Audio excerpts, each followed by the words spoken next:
기도하시겠습니다. 하나님 감사합니다. 오늘도 살아계신 하나님께 찬양과 경배와 영광을 올려드립니다.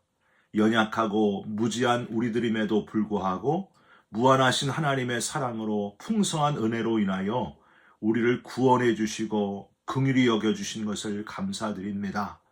구원하신 그 감격을 잊지 않게 하시고 우리의 호흡이 닿는 그날까지 감사하면서 열심히 전하면서 살아가는 우리 모두가 되게 하여 주시옵소서.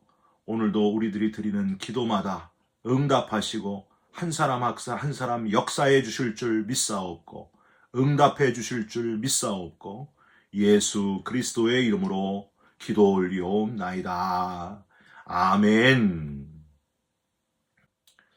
오늘 말씀은 욥기 2장 1절부터 13절까지의 말씀입니다. 또 하루는 하나님의 아들들이 와서 여호와 앞에 서고 사탄도 그들 가운데에 와서 여호와 앞에 서니 여호와께서 사탄에게 이르시되 내가 어디서 왔느냐? 사탄이 여호와께 대답하여 이르되 땅을 두루 돌아 여기저기 다녀왔나이다. 여호와께서 사탄에게 이르시되 내가 내 종 욥을 주의하여 보았느냐? 그와 같이 온전하고 정직하여 하나님을 경외하며 악에서 떠난 자가 세상에 없느니라. 내가 나를 충동하여 까닭없이 그를 치게 하였어도 그가 여전히 자기의 온전함을 굳게 지켰느니라. 사탄이 여호와께 대답하여 이르되 가죽으로 가죽을 바꾸오니 사람이 그의 모든 소유물로 자기의 생명을 바꾸올지라. 이제 주의 손을 펴서 그의 뼈와 살을 치소서. 그리하시면 틀림없이 주를 향하여 욕하지 않겠나이까. 여호와께서 사탄에게 이르시되 내가 그를 내 손에 맡기노라. 다만 그의 생명은 해하지 말지니라. 사탄이 이에 여호와 앞에서 물러가서 욥을 쳐서 그의 발바닥에서 정수리까지 종기가 나게 한지라. 욥이 재 가운데 앉아서 질그릇 조각을 가져다가 몸을 긁고 있더니 그의 아내가 그에게 이르되 당신이 그래도 자기의 온전함을 굳게 지키느냐? 하나님을 욕하고 죽으라. 그가 이르되 그대의 말이 한 어리석은 여자의 말 같도다. 우리가 하나님께 복을 받았은즉 화도 받지 아니하겠느냐 하고 이 모든 일에 욥이 입술로 범죄하지 아니하니라. 그때에 욥의 친구 세 사람이 이 모든 재앙이 그에게 내렸다 함을 듣고 각각 자기 지역에서부터 이르렀으니 곧 대만 사람 엘리바스와 수아 사람 빌닷과 나아마 사람 소발이라. 그들이 욥을 위문하고 위로하려 하여 서로 약속하고 오더니 눈을 들어 멀리 보매 그가 욥인 줄 알기 어렵게 되었으므로 그들이 일제히 소리질러 울며 각각 자기의 겉옷을 찢고 하늘을 향하여 티끌을 날려 자기 머리에 뿌리고 밤낮 7일 동안 그와 함께 땅에 앉았으나 욥의 고통이 심함을 보므로 그에게 한마디도 말하는 자가 없었더라. 아멘. 오늘은 욥기 2장 1절부터 13절까지의 말씀으로 은혜 아니면 살아갈 수가 없네 라는 제목의 말씀을 함께 나누고 기도하는 시간을 갖겠습니다. 사랑하는 성도 여러분, 한 10여 년 전인가요? 우리 한국교회, 한국에 있는 한국교회나 미국에 있는 한국인 교회나 할 것 없이 가장 유행했던 찬양이 있습니다. 교회마다 불려졌던 찬양, 바로 은혜 아니면 살아갈 수 없네 라는 찬양입니다. 여러분 다 많이 들어보셨을 겁니다. 은혜 아니면 살아갈 수가 없네. 호흡마저도 다 주의 것이니 세상 평안과 위로 내게 없어도 오직 예수뿐이네. 은혜 아니면 살아갈 수가 없네. 호흡마저도 다 주의 것이니 세상 평안과 위로 내게 없어도 오직 예수뿐이네. 크신 계획 다 볼 수도 없고 작은 고난에 지쳐도 죽게 묶인 나의 삶 버티고 견디게 하시네.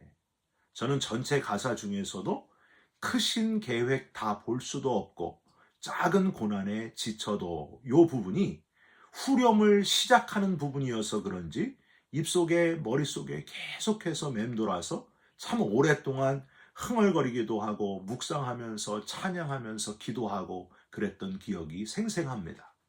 크신 계획 다 볼 수도 없고 작은 고난에 지쳐도 이 가사랑 딱 맞는 상황에 처하면서 변화된 성경의 사람, 결국 크신 계획을 다는 아니더라도 결국에는 깨닫고 회개했던 사람, 그리고 너무 큰 고난, 인간이 겪을 수 있는 최극의 고난을 겪으면서 최극의 고난이 아니라 베푸신 은혜 때문에 감사해서 자신이 겪은 고난이 작은 고난이었다 고백했던 그런 사람이 있는데, 그 사람이 바로 오늘 우리가 읽은 본문의 주인공 욥이라고 하는 사람이었습니다. 욥은 어떤 사람이었는가? 단지 욥기 1장 1절에 나오는 우스 땅에 사는 온전하고 정직하여 하나님을 경외하며 악에서 떠난 자로서 늘 항상 계속 하나님 앞에서 온전한 자의 모습으로 고난을 이겨내면서 살았을까요? 아니면 욥도 인간의 한계를 드러내면서 전전긍긍하고 고통스러워하다가 겨우겨우 하나님의 크신 은혜를 경험하면서 정말 은혜 아니면 살아갈 수 없는 사람, 성숙하고 온전한 하나님의 사람이 되었을까요? 어느 걸까요? 후자입니다. 후자. 자신의 한계를 느끼면서 모든 걸 다 포기하고 싶은 단계까지 이르렀는데, 모든 걸 끝내기 바로 직전 극적으로 하나님의 놀라우신 은혜를 발견하고 깨닫고 회개하면서 특별히 하나님의 은혜를 진심으로 고백하게 되었던 욥, 내가 이제는 주님을 눈으로 배옵나이다 하고 고백했던 욥이었습니다.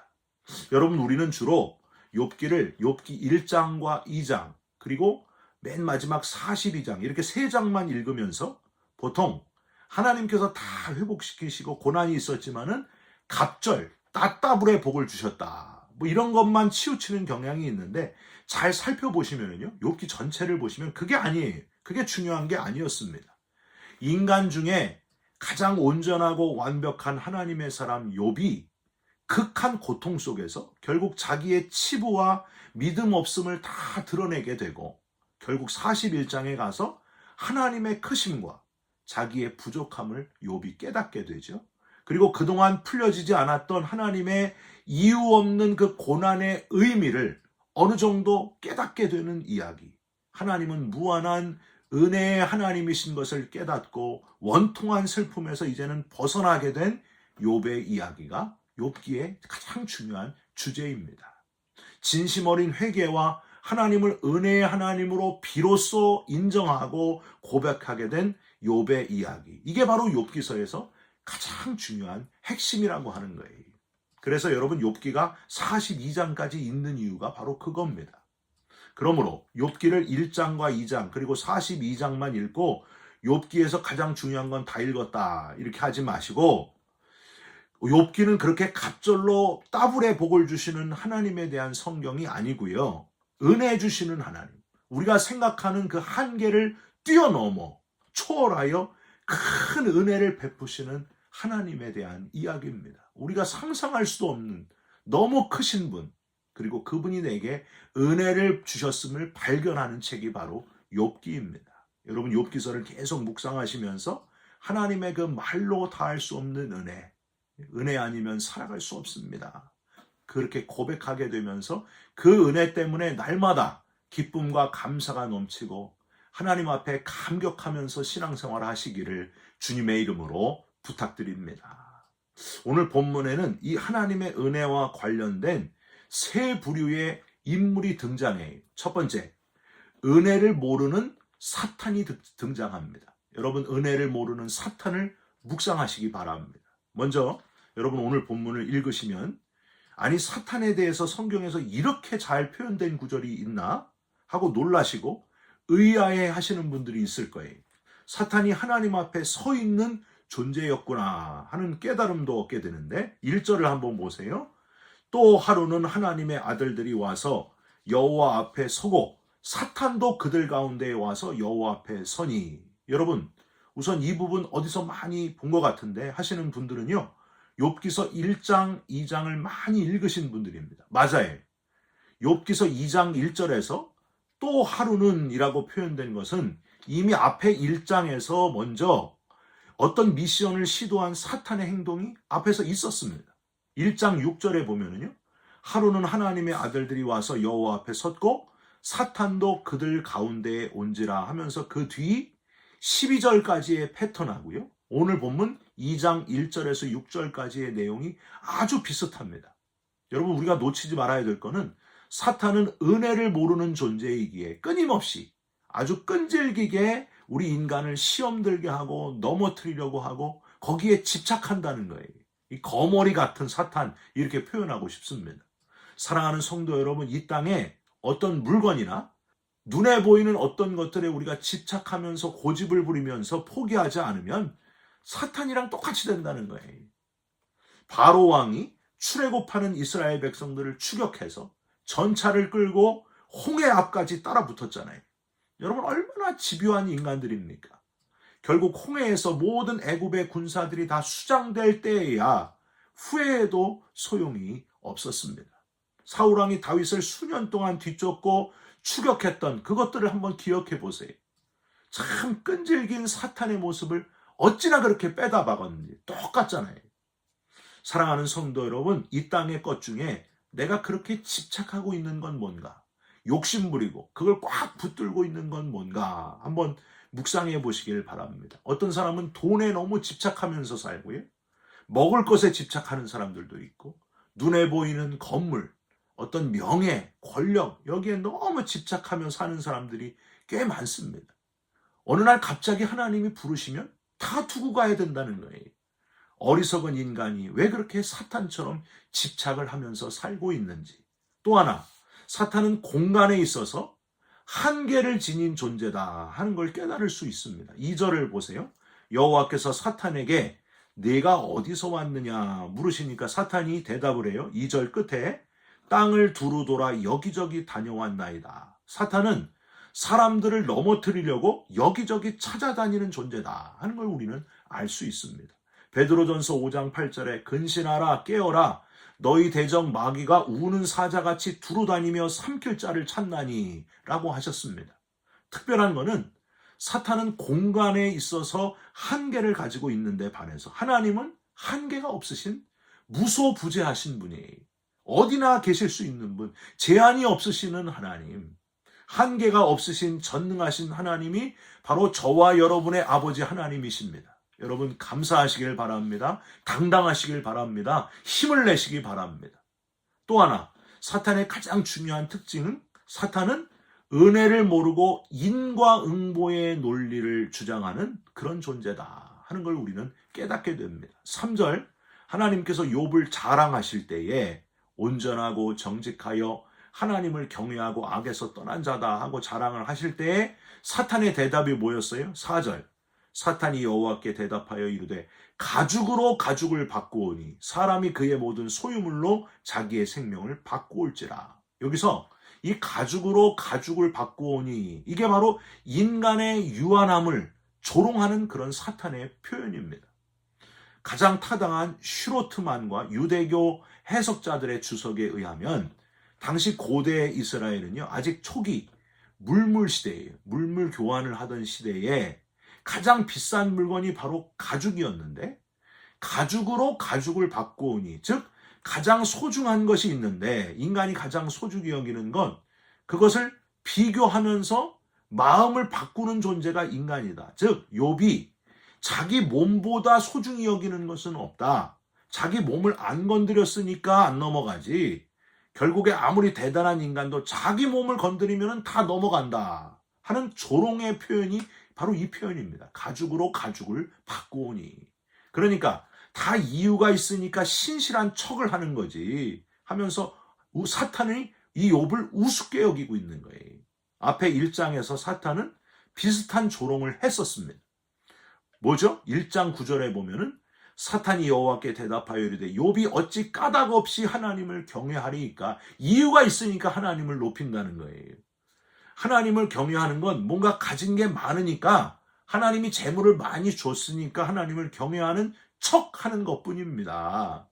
어찌 까닭이 없겠습니까? give and take, 주는 게 있으니까 받는 게 있는 겁니다. 얻는 게 있으니까 따르는 거지 별것 아닙니다 하면서 조롱을 하는 거예요. 별것 아닙니다. 인간은.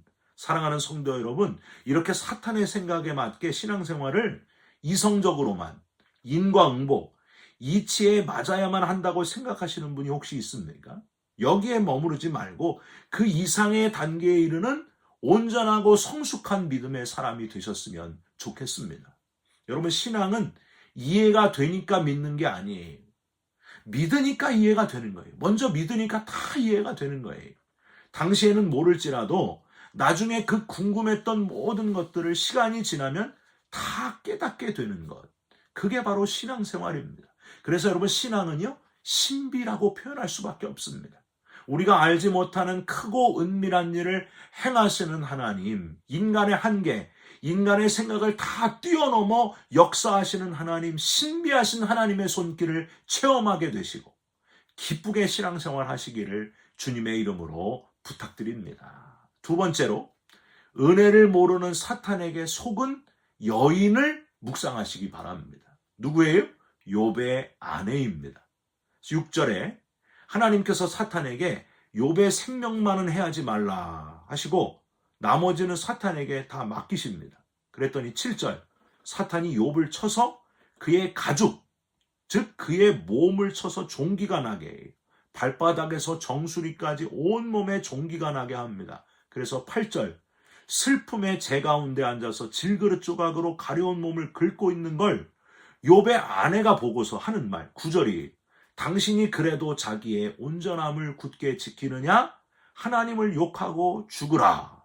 여러분, 여기서 우리는 사탄이 방금 전 조롱한 그대로, 영락없이 그대로 쉽게 넘어가는 욥의 아내의 모습을 발견할 수 있습니다. 가죽을 바꾸오니 욥의 아내가 지금 똑같다는 거예요. 그 말이 그대로 실현되는 거예요. 웃고 있을 사탄의 모습을 한번 상상해 보시기 바랍니다. 이렇다니까요. 아담과 하와 때도 하와가 사탄에 먼저 쉽게 넘어갔는데, 사랑하는 성도 여러분, 특별히 여성 성도님은 특별히 사탄을 조심하셨으면 좋겠습니다. 남성은 사탄의 유혹에 넘어간 여성을 조심하시기 바랍니다. 여성은 사탄에 넘어가기 쉬우니 남성을 살리려면 여성 성도님들이 앞장서서 사명감을 가지고 정신을 바짝 차려야 됩니다. 남자들은 다 대부분 여성에 쉽게 넘어가요. 그러니까 여성은 사탄에 쉽게 넘어간다. 그러니까 우리가 여성이 더 막중한 사명이 있다는 거예요. 여러분, 10절을 보시면요, 좀 더 구체적으로 여성 성도님들이 조심할 거를 표현하고 있어요. 욥이 아내에게 말을 합니다. 10절, 그가 이르되 그대의 말이 한 어리석은 여자의 말 같도다. 우리가 하나님께 복을 받았은즉 화도 받지 아니하겠느냐 하고 이 모든 일에 욥이 입술로 범죄하지 아니하니라. 중요한 거는 말과 입술이라고 하는 거예요. 여러분, 오늘 기도할 때에 하나님, 내 입술이, 내 말이 사탄에게 넘어간 욥의 아내의 입술과 같이 되지 않도록 나를 지켜주옵소서. 입을 붙들고 간절히 기도하시기를 주님의 이름으로 부탁드립니다. 마지막으로 함께 은혜를 베풀어준 세 친구 엘리바스, 빌닷, 소발, 등장 초반에는요, 말없이 욥을 위로한 그 세 친구의 모습에서 귀한 깨달음을 얻으셨으면 좋겠습니다. 고통 중에 있는 이에게 가장 효과적인 그 위로의 방법은요, 뭘까요? 그냥 함께 있어주는 거예요. 아무 말 없이 함께 있어주는 게 가장 큰 위로가 되고 힘이 됩니다. 이제 3장 이후로는 엘리바스, 빌닷, 소발 이 세 친구들이 말로 인과를 따지면서 오히려 욥에게 고통을 주는 이야기가 전개가 되는데, 오늘 그들이 욥을 위로하러 왔을 그 첫 순간만큼은요, 얼마나 욥을 잘 위로했는지 우리가 알 수 있습니다. 아무 말 없이 그냥 욥과 함께 있었던 친구들. 12절, 13절 한번 보세요. 눈을 들어 멀리 보매 그가 욥인 줄 알기 어렵게 되었으므로 그들이 일제히 소리질러 울며 각각 자기의 겉옷을 찢고 하늘을 향하여 티끌을 날려 자기 머리에 뿌리고 밤낮 7일 동안 그와 함께 땅에 앉았으나 욥의 고통이 심함을 보므로 그에게 한마디도 말하는 자가 없었더라. 아멘. 여러분, 바로 앞에 욥의 아내, 말로 욥에게 고통을 주는 아내와는 확연히 다르게 이 세 친구는요, 일제히 소리질러 울어주었을 뿐만이 아니라 밤낮 7일을 곁을 지키면서 말없이 함께 있어준 친구들, 엘리바스, 빌닷, 소발. 여러분, 이게 진짜 좋은 참 위로라고 하는 거예요. 함께 울어주고 말없이 그냥 같이 있어주는 것. 여러분, 하루는 몰라도 일주일 동안을 이렇게 같이 말없이 있어주는 거, 이게 쉬운 일이에요? 쉬운 일이 아닙니다. 우리에게 참 위로가 무엇인지를 알려주고 교훈해주고 있습니다. 여러분, 지금 저와 여러분 주위에 위로를 필요로 하는 이들이 있을 거예요. 다른 게 아닙니다. 함께 있어 주시길 바랍니다. 그냥 곁에 말없이 있어 주는 게 그 사람에게 가장 큰 위로가 될 수 있다는 거예요. 예수님은 세상 끝날까지 우리와 함께 있겠다, 그렇게 약속해 주셨습니다. 마태복음 28장 20절, 내가 너희에게 분부한 모든 것을 가르쳐 지키게 하라. 볼지어다 내가 세상 끝날까지 너희와 항상 함께 있으리라 하시니라. 눈에 보이시지 않지만 나와 늘 함께 하시는 위로의 주님을 붙들고 힘을 내시고 주님과 함께 일어서는 저와 여러분이 되시기를, 주님께 위로받는 저와 여러분들이 되시기를 주님의 이름으로 축원드립니다. 기도하겠습니다. 하나님, 은혜 아니면 살아갈 수가 없습니다. 먼저 깨닫고 은혜를 아는 사람으로 살아가게 하신 것을 감사드립니다. 인과응보를 따지고 이해되는 것만 믿는 어리석은 자가 되지 않게 하시고, 은혜, 모든 것을 덮으시는 가장 큰 사랑, 은혜를 깨닫고 감격하고 기억하고 전하면서 살아가는 자가 되게 하여 주시옵소서. 사탄의 유혹에 넘어가지 않게 하시고 주위에 고통 중에 있는 이들을 위로하되 다 들어주고 함께 있어주는 주의 자녀가 되게 하여 주시옵소서. 위로의 사람이 되게 하여 주시옵소서. 우리와 늘 함께 계시는 하나님께 찬양하며 감사하며 예수 그리스도의 이름으로 기도 올리옵나이다. 아멘. 하늘에 계신 우리 아버지여, 이름이 거룩히 여김을 받으시오며 나라가 임하시오며 뜻이 하늘에서 이룬 것 같이 땅에서도 이루어지이다. 오늘 우리에게 일용할 양식을 주옵시고 우리가 우리에게 죄진 자를 사하여 준 것 같이 우리 죄를 사하여 주옵시고 우리를 시험에 들게 하지 마옵시고 다만 악에서 구하옵소서. 나라와 권세와 영광이 아버지께 영원히 있사옵나이다. 아멘. 사랑하는 성도 여러분, 우리는 은혜 아니면 살아갈 수가 없는 존재들입니다. 하나님의 은혜를 사모하시고 힘을 내시기를 주님의 이름으로 부탁드립니다. 사탄의 유혹에 넘어가지 말고 함께 있어주는 사람, 위로의 사람으로 살아가시기를 간절히 부탁드립니다. 여러분 사랑합니다. 축복합니다. 감사합니다.